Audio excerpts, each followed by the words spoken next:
Yeah, hi friends, it's Harpreet Singh from Western Singh Law Firm. Today I want to talk about Proposition 19. Just want to discuss about some basic details about that so you can have little idea about what's Proposition 19. So it's Proposition 19. It's a proposal on the ballot for November 3rd. Now it's I think only 7 days left. Today is Tuesday. So next Tuesday you have to vote. Proposition 19, this will change property tax system in some way, especially on commercial property. And you have heard a lot of buzz about it, lot of concern about it, especially in real estate community. So basically proposition, let me give you, if you don't understand, proposition are basically, those are proposed laws, some non-profit created by few industries come up with some proposal, or even legislature come up with some proposal, and they want to make those changes through a proposition where the voter would pass that proposition. Like through your normal ballot you can put a vote, and you have seen like several proposition in every election. So ballot is becoming bigger and bigger. Um, so through those propositions, so you can able to change laws. Citizens have the capacity to change the laws if it's 51% vote, obviously. So the Proposition 19, it's about changing the existing property tax system. In the previous video, I talked about what's the existing property tax system in California, some basic rule, how the assessment value and their limitations, and what are the exclusions on the reassessment of the property taxes. So now I want to talk about what are the changes proposed through Proposition 19. So in Proposition 19, one of the main change which is proposed, it's, if you remember, one of our exclusion was if there is a transfer from parent to child or from grandparent to grandchild, then we will provide an exclusion in the existing system. But in this Proposition 19, it has been limited to only primary residences and or family farms. Because sometimes people live at their farm, so if it's about the farm or if it's a primary residence, then you would not get reassessed.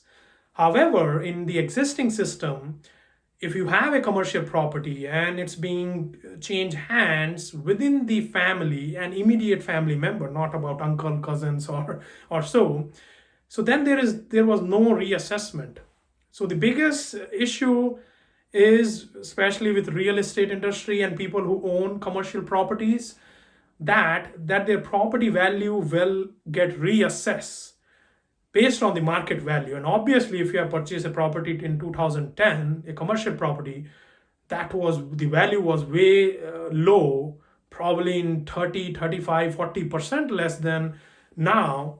So your value will be reassessed, and it will be obviously a higher value, and you have to pay that property tax, obviously that 1%, and whatever the voter approved bonds and other tax assessment which comes with it. So there is obviously great concern with commercial, but the legislatures and also people support the Proposition 19.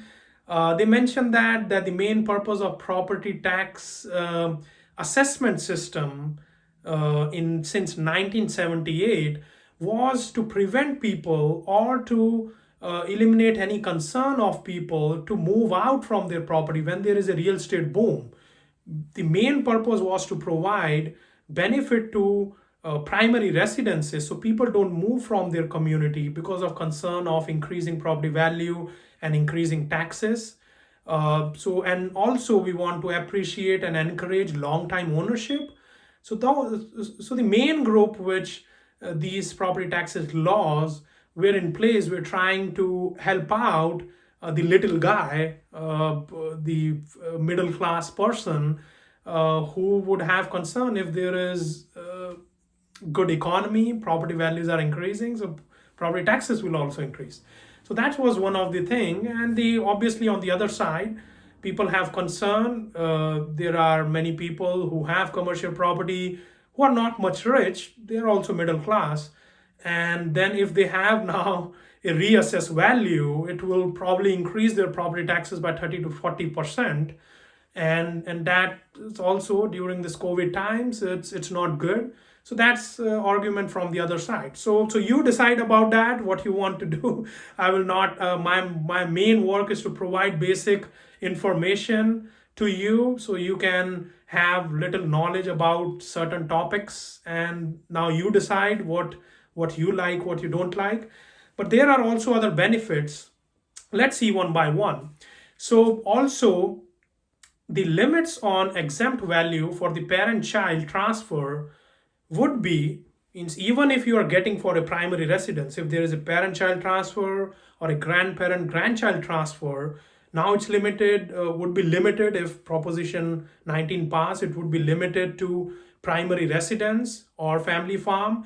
And also there would be a limit on the assessed values, like how much benefit you would be getting. If you have like $100 million property, you would not get exclusion for all that $100 million in terms of your taxes, even if it's primary residence.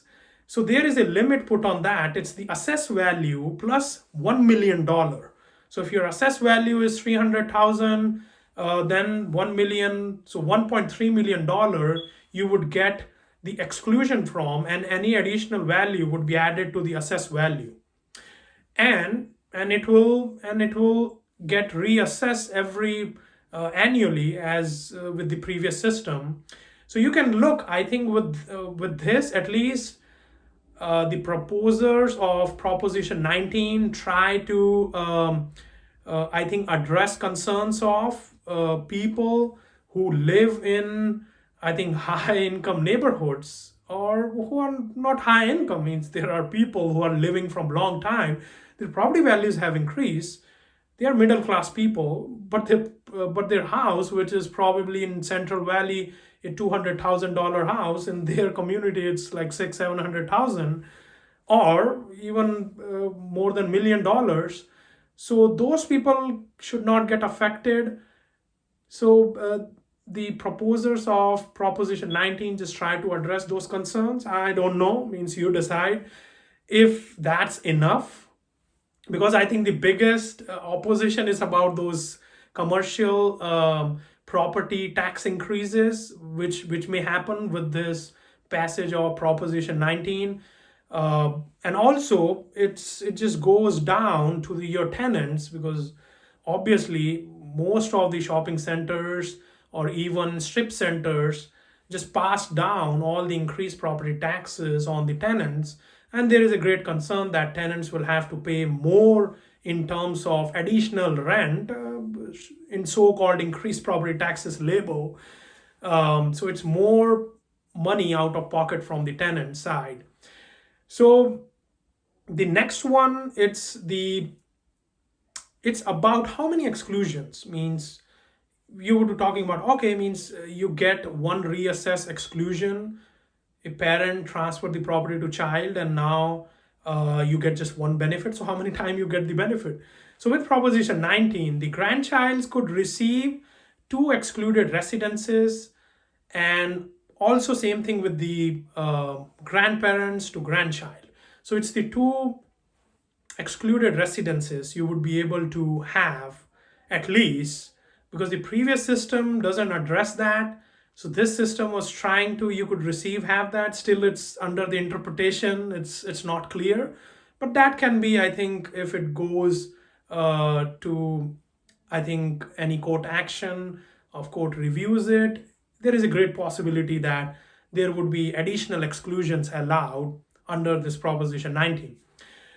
And the next thing, I think, let's come to the benefits for replacement residences. If you remember, replacement residences, people who are 55 or older, or who are severely disabled, they get the exclusion that their property taxes are not reassessed if they sell their house and then purchase another house, so that reassessment get transferred. Because we just want to help out the people who are near retirement and people who are severely disabled. We just want to help them out, don't want to put the burden, and that's a fair thing. So what benefits those replacement residence category gets? So in the existing system, there is a restriction that the replacement residents, which you want to transfer your assessment to, need to be in the same county. But with the Proposition 19, that restriction will be removed, and even the intra-county transfers will be allowed. Because again, we just want, because if you're living in Central Valley till you are 55, 60 years old, you want to enjoy retirement in some beach community. so you want that people should be able to, I think, carry those reassessment because they have lived there from long time. Why not give them the benefit of that and little help in the retirement time? So intra-county transfers will be allowed for replacement residents, and also the replacement residence value which exceeds the original property value will be allowed. If suppose, because there was previous restriction again with the existing system, that your value need to be same or lower than that which you the existing house which you sold, so then only we would be allow you to just have that replaced assessment value on your house in the new one. So there is a change in Proposition 19. It will allow, you can buy like any house. If your house was 200,000 which you sold and now you have 400,000, you can do it. Means there is no restrictions on that. So that is one of the benefit for people who are 55 year or older and or who are severely disabled who have property ownership. And again, this is for primary residences. And the next category of people is the Proposition 19 will allow 3 assessed value transfers for each category. 3 assessment value transfers.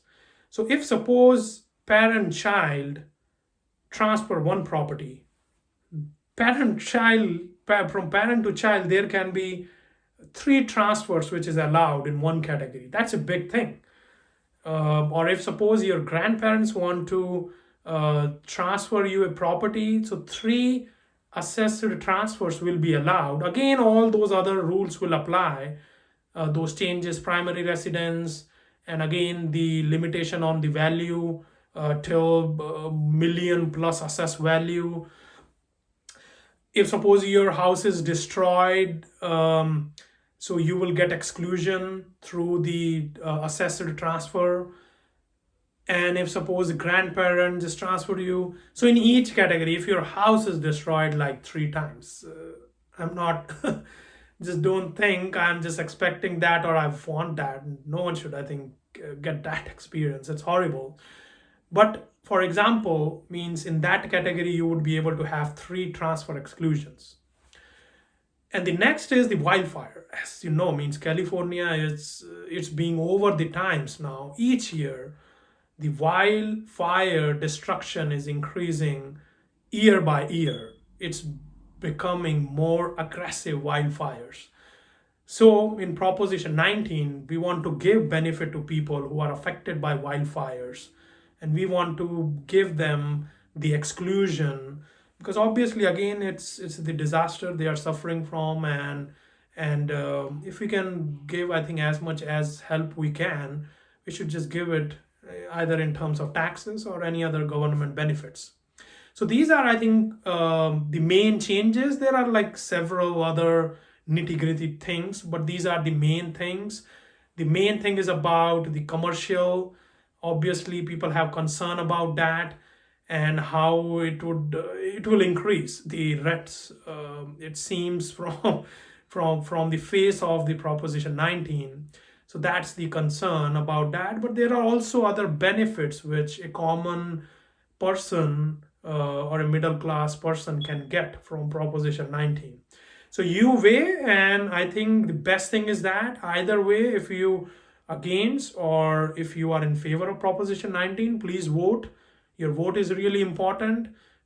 because participation in it, at least if you think you are against, at least you have fought against it, or if you're in favor, at least you have made efforts to make to see it as a law. If you seem it will provide benefit to you, but people have concern about proposition 19. Let's see, I think, what are the results on November 3rd. And again, thanks for watching this video. I will try my best again to bring the videos which will provide you basic legal information, at least to, I think, provide you little knowledgeable things to think about and try to see in your life, and to get consultation from a legal professional if you have come across any issues in your life about either real estate, business, employment, or a whole lot of other things. So I will just see you in the next video. Thank you again.